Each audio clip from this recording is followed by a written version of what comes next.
Howdy y'all, happy Monday. So today I want to start off the week talking about some meditation. It's probably my favorite thing I do throughout the week, throughout the day. To be honest, if I couldn't meditate, I'd probably lose my fucking mind. Even though the whole process of meditation is to lose your mind. So we're going to get into how I sort of practice it, what it means to me, some of the biblical interpretations of fasting and prayer, and how I believe that sort of imparts itself into meditative practices, and then what you may experience, right? Because it's completely different for everyone, and everyone can get whatever they want out of it. But how do you go about getting what you need out of meditation if you don't know what you're doing? So I'm going to give you some steps, tips, tricks. Listen with an open mind. This is going to be very woo-woo. I'm going to talk about going into the void and shadow planes and energetic principles and shit like that. So if you guys can stay till the end, that's wonderful. If you don't want to stay, that's cool as well. Just try and be more mindful throughout the day. Focus on your breath work. You don't have to sit there and do the whole thing. I get it. It's weird. It's not for everyone. But you can do meditation anywhere, anytime. You don't need to be sitting still to do it. We're going to get into that. So to start off with, I want to give you guys two quotes from the Bible that I think kind of explain why it's important to meditate. So the first one is, there is no new thing under the sun, coming from Ecclesiastes 1:2. The meaning of this to me is that even if somebody has some crazy idea, there's some new invention. Let's say there's a new car that comes out that's a hydrogen-based vehicle, right? So we don't need electricity to run it. We don't need petroleum or gas to run it. We don't need any of that. That's not new. It's been here before. I think the whole point of this in the Bible is to say that we are not alone, all right? God, and through God, all is possible and all is already seen. So in your imagination, if you see something new, it's not, because it's already been seen, it's already been done, it's already been achieved by God. Maybe it's done in another galaxy far, far away. Maybe within this universe of ours, there's other dimensions that we can't see. All right, I'm going to get a little out there on this one, but our ears cannot hear all the frequencies and the sounds of the universe. Our eyes cannot see all the colors of light, the entire spectrum, right? We can't experience it all. We're just stuck here within this reality. And sometimes it's almost as if the veil is lifted or parted just slightly. The obscuring becomes less obscure. And we get things from the other side that can answer our problems that we suffer from in this current plane of consciousness. That is the point of meditation to me.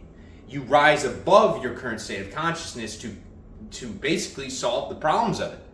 You know, going back to Albert Einstein, he said the same thing.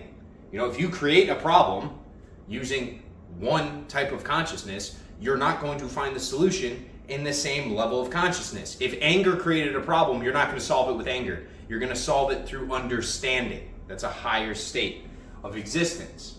Meditation helps us rise above our problems by removing ourselves mentally from this plane of existence into another one. We're going back into ourselves before there was the you part of it. There was a self before you added the you to the front. Okay? Before you understood that you existed, you existed. And when we can go back to that, we can cure and solve a lot of the ailments that plague our society today, which is beautiful. It's fucking beautiful. But I think we just need a little bit more understanding, because it's so counterintuitive to how the world works today. If you really think about it, everything's so fast-paced. You have constant notifications going off on your phone. You have to go to work. You get stuck in traffic. There's people honking. You got all this music playing that has all the different frequencies. And it messes with your brain. You're constantly stressed out. You're thinking about all these things, right? We got to slow it down. So next, this is a quote from Jesus. This is coming from Matthew 17:21. Howbeit this kind goeth not out, but by fasting and prayer.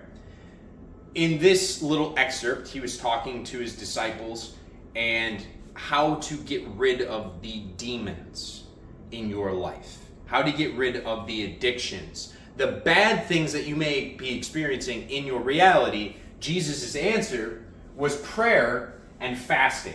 Now, fasting, I don't want you to take this literally. I believe everything in the Bible is symbolism either way. So, what does fasting mean symbolically?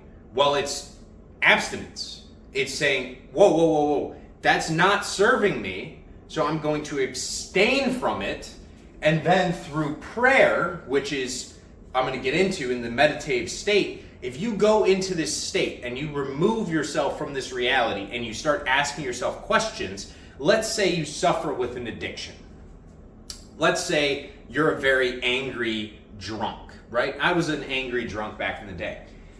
You go into this state and you ask yourself that question. You say, how is my alcohol abuse or use benefiting me? How is it harming me?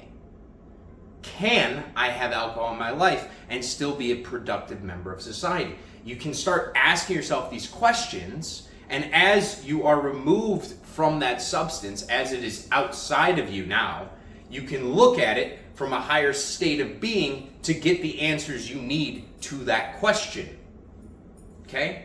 Otherwise, if you're out at the bar and you're like, oh no, maybe I shouldn't have another drink, but maybe I should. Like, you're already in that environment. It's going to be much harder to back yourself out of it and view it objectively and subjectively. Objectively, you're out at the bar, right? And you could order drinks, you could not order drinks.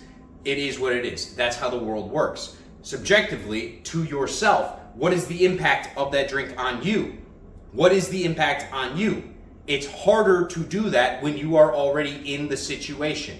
So when you back yourself out of the situation, when you fast from the situation, it is much easier to pray or meditate on it to get the answers that you need to benefit yourself. I probably just misused a lot of words like objective and subjective, but whatever. Doesn't matter. So, next part, the void. What is the void? How does this work in meditation? Like, what the fuck am I even talking about? So, for me, I like to sit in silence, and sometimes I'll throw on some subliminal beat in the background or some frequency, usually 528 hertz. It's the frequency of love. That one works best for me. And the void is when you have your eyes closed and you're not focusing on anything. Firstly, when you first get into a meditative practice, you're probably gonna have to do some shadow work. This is to deal with those intrusive thoughts that just keep popping into your head. The whole process of meditation is to first get rid of the intrusive thoughts, right? Those have to be dealt with because that doesn't even relate to what you're going into the meditation to solve, okay? What you're going there to talk about with your higher self, God, whatever you want to call it, right? So we have to be able to clear our mind. And then once our mind is clear and we're in that empty state of being, that is when we go to the void. And for me, the void, I like to imagine myself on a little sailboat, right? Well, not even a sailboat, just a little boat with oars. And everything's black. The sky is black above me. The water's black. And I'm just kind of rowing. And it's all black, but it's still illuminated. It's just like light within the darkness. And I just keep getting deeper and deeper and deeper. And if I want to go down, I can go down and it's still black. If I want to go up, I go up and it's still black. Everything around me is darkness. And within that darkness, that's when you can find the light. And before I move on, I just want to state that it gets a lot easier to kind of let go of all those other thoughts that are ravaging your brain, the intrusive thoughts. And the way to probably best do that is practices of mindfulness, breath work, and body relaxation. Body relaxation more so when you're actually going into the meditative state. You want to be comfortable. You want to make sure if you have any pains in your body, you kind of stretch it out a little bit. Do some yoga. Touch your toes, guys. just relax and stay hydrated. Mindfulness is how you deal with those intrusive thoughts. Mindfulness is understanding that your thoughts are not you, they are just programs that you have let run rampant, okay? Imagine that your brain is a supercomputer, and that is all the random pop-ups when you turn on your computer that says, oh, program started. And we all know that it pisses us all off, and we're like, X. No, fuck you, Microsoft, right? You don't want all that shit to pop up. You just want it to turn on your computer because you had to check your email real quick. You don't need your Spotify to pop up. You don't need YouTube to pop up. You don't need League of Legends to pop up. Whatever it is that pops up, it's popping up. Mindfulness is the understanding that that is just the programs at play, and it is your job to quiet those programs, to tell them, hey, we're not doing that right now.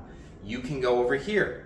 All right? No judgment of it. You just understand it and move it to the side. You accept it or reject it and move it out of your brain. You just start kicking these things out of your brain. I don't want you to give them any excess thought right now. I need you to clear out the brain. Next, breath work. I prefer the box breathing, and all I mean by box is it's like a square, okay? So 4-second in breath, so for 4 seconds, and then you're gonna hold it for 4, and then breathe out for 4, hold at the bottom for 4, breathe in for 4, all right? Like a box. And then just keep it going. If you wanna do it longer and that works for you, do it longer. If you wanna do it shorter, you could try fire breathing, which is just very quick inlets of breathing,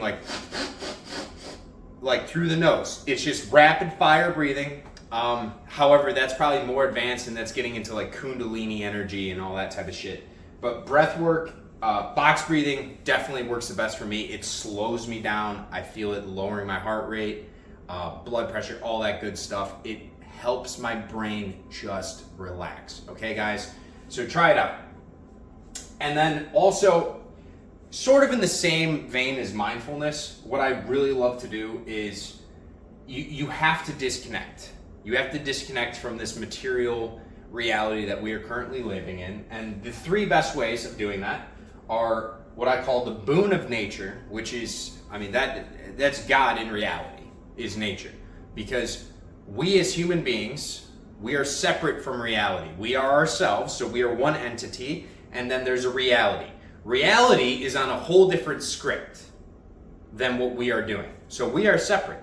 If you want to experience your script, you just have to go out into the world. It's going to happen irregardless, and you can kind of transurf through reality in whatever way you see fit. But if you really want to experience the God version of reality, you have to go to places where it's completely out of the control of humanity, okay? And in that place, you are much more likely to find mindfulness and peace, because there isn't all this drama and all this bullshit. There's nothing else going on. It's just the birds chirping. It's the sun it's beautiful. It's just coming down. You feel the energy. You feel it coming into your body. And you're free. You're free of all the bullshit, all the distractions. All right, so go spend some time in nature. It's great for mindfulness. It's also great for meditations if you're living in an area where you can go sit outside, relatively quiet, in the sun, and just relax with your eyes closed for a while, right? That's very nice. And then freedom from technology. This is pretty self-explanatory. If you want to meditate, I would highly recommend probably turning your phone off. The more in tune you are with technology and what's going on around you, the less in tune you'll be with what's going on inside of you. If you're constantly worried about what other people are doing and you need updates from them, or you have texts going out, or you have to be checking comments, or I don't know what all these people do, like the Twitters and the twatters, all this social media, all this garbage, you have to push that stuff away for a while, right? Remove all of that, spend time in nature, spend time breathing, okay? And just focus and set an intention that you are going to be talking and convening with your inner self, your higher self. Not of this reality. It's always been within you. Everything is within you. All the answers are within you, but you have to go in with that intention. And that brings back part 6, the last thing I'll touch on. Intention and focus. So, little trick I use before meditations, I set an intention via journaling, so I will write out the questions that I want answers to. I will also tell myself with declarative statements, affirmations inside of my head, what I'm looking to do, as well as writing them down. If I'm looking for a video idea for the day, because that's my typical practice, I'll wake up and then I'll journal about, whatever I dreamed that night. If I don't have any input from the dreams, any epiphanies of something to make a video about, or I channel something from the universe, the collective consciousness as to what I need to make, then I'll go into a meditative state and I'll ask myself, how can I be of service today? Right? It's a serious question. Most people will never ask themselves that question. But if you go into that state and you ask, how can I be of best service to humanity? That's a great thing to ask. How can I be better today than I was yesterday? What are some changes I can make in my life that will lead to my happiness? Start asking yourself questions and prompting your inner self, your higher self. How can you improve the reality in which you exist in from the input you gain? Okay? You're not going to find the answers out in that reality. Okay? Even this video, right now, I am not the answer. You are the answer. But I will say there are practices that make it a lot easier, and it's kind of sickening that they don't teach any of this shit in schools, because the world would be a much better place, and we probably wouldn't have as much war, famine, death, disease, corruption, fraud, all that other garbage, if people were to, back themselves up a little bit and be like, yeah, this is kind of fucked. Maybe we shouldn't be doing all this. But that's for another time. And then focus. Guys, if your intention, right, you set an intention that I'm going to go into a meditative state, I'm going to meet with my higher self, I'm going to receive answers. You have to stay focused, right? And this goes back to the mindfulness part as well. If you're going in and you're letting those thoughts come into your head and ravage you, you can sit there and meditate for 30 minutes where you're just ruminating on things from the past or the future that haven't even happened yet, right? That's what leads to most human suffering, by the way, are things that have not even happened or already have happened. The only thing that truly exists is the present moment. And for some reason, we are so fucking addicted to suffering in the present moment for things that we are not even experiencing in the present moment. Pain, true pain is unavoidable. It will happen. We all experience pain, okay? And pain is good. You learn from pain. I remember when I was a little kid and I stuck my hand on a stove and I burned myself. My parents laughed profusely. But you know what? I learned my lesson, okay? Suffering, however, is a choice. You get to choose what you experience on the day-to-day, on the moment-to-moment, all right? If you experience pain from something that you did and you messed up in the past, why are you going to suffer that in this present moment right now? Why are you going to relive that moment where you made a mistake? Instead of that suffering, why don't we go into the void and we ask ourselves, why am I bringing up past suffering?